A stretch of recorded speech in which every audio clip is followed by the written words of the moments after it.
শ্রী শ্রী রামকৃষ্ণ কথামৃতের পরবর্তী অংশ, ষষ্ঠ পরিচ্ছেদ, তৃতীয় দর্শন। সর্বভূতস্থমাত্মানাং সর্বভূতানি চাত্মানি ইক্ষতে যোগযুক্তাত্মা সর্বত্র সমদর্শন। গীতার ষষ্ঠ অধ্যায়ের 29 নম্বর শ্লোক দিয়ে এটা শুরু করা হয়েছে। নরেন্দ্র ভবনাথ মাস্টার তখন বরাহনগরে ভগ্নীর বাড়িতে ছিলেন। ঠাকুর শ্রীরামকৃষ্ণকে দর্শন করা অবধি সর্বক্ষণ তাহার চিন্তা। সর্বদাই যেন সেই আনন্দময় মূর্তি দেখিতেছেন ও তাহার সেই অমৃতময়ী কথা শুনিতেছেন। ভাবিতে লাগলেন, এই দরিদ্র ব্রাহ্মণ কী রূপে এইসব গভীর তত্ত্ব অনুসন্ধান করিলেন ও জানিলেন, আর এত সহজে এই সকল কথা বুঝাইতে তিনি এ পর্যন্ত কাহাকেও কখনো দেখেন নাই। কখন তাহার কাছে যাইবেন ও আবার তাহাকে দর্শন করিবেন, এই কথা রাত দিন ভাবিতেছেন। দেখিতে দেখিতে রবিবার আসিয়া পড়িল। বরাহনগরের নেপালবাবুর সঙ্গে বেলা 3টে থেকে 4টার সময় তিনি দক্ষিণেশ্বরের বাগানে আসিয়া পৌঁছিলেন। দেখিলেন সেই পূর্ব পরিচিত ঘরের মধ্যে ঠাকুর শ্রীরামকৃষ্ণ ছোট্ট তক্তপোষের উপর বসিয়া আছেন। ঘরে এক ঘর লোক। রবিবারে অবসর হইয়াছে, তাই ভক্তেরা দর্শন করিতে আসিয়াছেন। এখনো মাস্টারের সঙ্গে কাহারও আলাপ হয় নাই। তিনি সভা মধ্যে এক পার্শ্বে আসন গ্রহণ করিলেন। দেখিলেন ভক্ত সঙ্গে সহাস্য বদনে ঠাকুর কথা কহিতেছেন।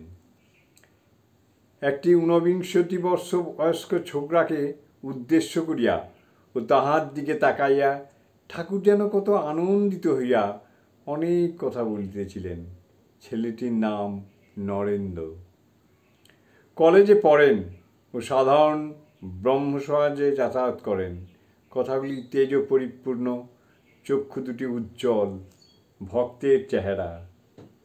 মাস্টার অনুমানে বুঝিলেন যে কথাটি বিষয়াসক্ত সংসারী ব্যক্তির সম্বন্ধে হইতেছিল। যারা কেবল ঈশ্বর ঈশ্বর করে, ধর্ম ধর্ম করে, তাদের ওই সকল ব্যক্তিরা নিন্দা করে। আর সংসারে কত দুষ্ট লোক আছে, তাদের সঙ্গে কীরূপে ব্যবহার করা উচিত, এইসব কথা হইতেছে। শ্রীরামকৃষ্ণ নরেন্দ্র প্রতি, নরেন্দ্র, তুই কি বলিস? সংসারী লোকেরা কত কি বলে, কিন্তু দেখ, হাতি যখন চলে যায়, পেছনে কত জানোয়ার কত রকম চিৎকার করে, কিন্তু হাতি ফিরেও চায় না। তোকে যদি কেউ নিন্দা করে, তুই কি মনে করবি? নরেন্দ্র, আমি মনে করব কুকুর ঘেউ ঘেউ করছে। শ্রীরামকৃষ্ণ সহাস্যে, না রে, অত দূর নয়। সকলের হাস্য। ঈশ্বর সর্বভূতে আছেন, তবে ভালো লোকের সঙ্গে মাখামাখি চলে, মন্দ লোকের কাছে থেকে তফাৎ থাকতে হয়। বাঘের ভিতরেও নারায়ণ আছে, তা বলে বাঘকে আলিঙ্গন করা চলে না। সকলের হাস্য। যদি বলো বাঘ তো নারায়ণ, তবে কেন পালাবো? তার উত্তর, যারা বলছে পালিয়ে এসো, তারাও নারায়ণ, তাদের কথা কেন না শুনি? একটা গল্প শোনো। কোনো এক বনে একটি সাধু থাকেন। তার অনেকগুলি শিষ্য।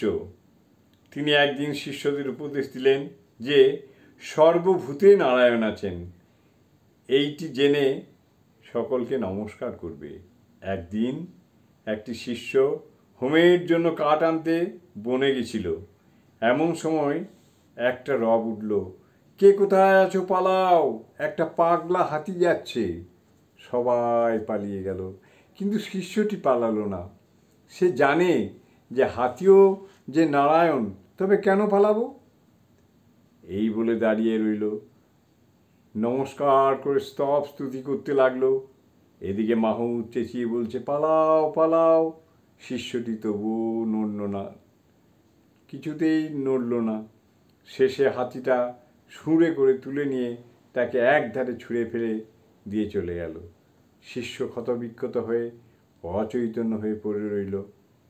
এই সংবাদ পেয়ে ভক্ত, এই সংবাদ পেয়ে গুরু এবং অন্যান্য শিষ্যরা তাকে আশ্রমে ধরাধরি করে নিয়ে গেল আর ওষুধ দিয়ে ওষুধ দিয়ে সুস্থ করতে লাগলো। খানিকক্ষণ পরে চেতনা হলে ওকে কেউ জিজ্ঞাসা করলে, তুমি হাতি আসছে শুনেও কেন চলে গেলে না? সে বললে, গুরুদেব, আমায় বলে দিয়েছিলেন যে নারায়ণই মানুষ, জীবজন্তু সব হয়েছে, তাই আমি হাতি নারায়ণ আসছে দেখে সেখান থেকে সরে যাই নাই। গুরু তখন বললেন, বাবা, হাতি নারায়ণ আসছিলেন বটে, তা সত্য, কিন্তু বাবা, মাহুত নারায়ণ তো তোমায় বারণ করেছিলেন। যদি সবাই নারায়ণ, তবে তার কথা বিশ্বাস করলে না কেন? মাহুত নারায়ণের কথাও শুনতে হয়। সকলের হাস্য। শাস্ত্রে আছে, আপো নারায়ণ, জল হচ্ছে নারায়ণ। কিন্তু কেন জল ঠাকুর সেবায় চলে? কিন্তু কোন কোন জল ঠাকুর সেবায় চলে? আবার কোন জলে আঁচানো, বাসন মাজা, কাপড় কাচা কেবল চলে, কিন্তু খাওয়া বা ঠাকুর সেবা চলে না? তেমনি সাধু অসাধু, ভক্ত অভক্ত,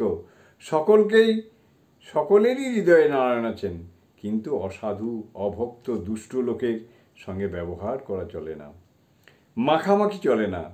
কারোর সঙ্গে কেবল মুখের আলাপ পর্যন্ত চলে, আবার কারোর সঙ্গে তাও চলে না। ওইরূপ লোকের কাছ থেকে তফাতে থাকতে হয়। একজন ভক্ত মহাশয় যদি দুষ্ট লোকে অনিষ্ট করতে আসে বা অনিষ্ট করে, তাহলে কি চুপ করে থাকা উচিত? গৃহস্থ ও তমগুণ। শ্রীরামকৃষ্ণ। লোকের সঙ্গে বাস করতে গেলেই দুষ্ট লোকের হাত থেকে আপনাকে রক্ষা করবার জন্য একটু তমগুণ দেখানো দরকার, কিন্তু সে অনিষ্ট করবে বলে উল্টে তার অনিষ্ট করা উচিত নয়। এর পরবর্তী অংশ পরের অংশে বলা হবে। এখন এই অবধি বিশ্রাম নিলাম।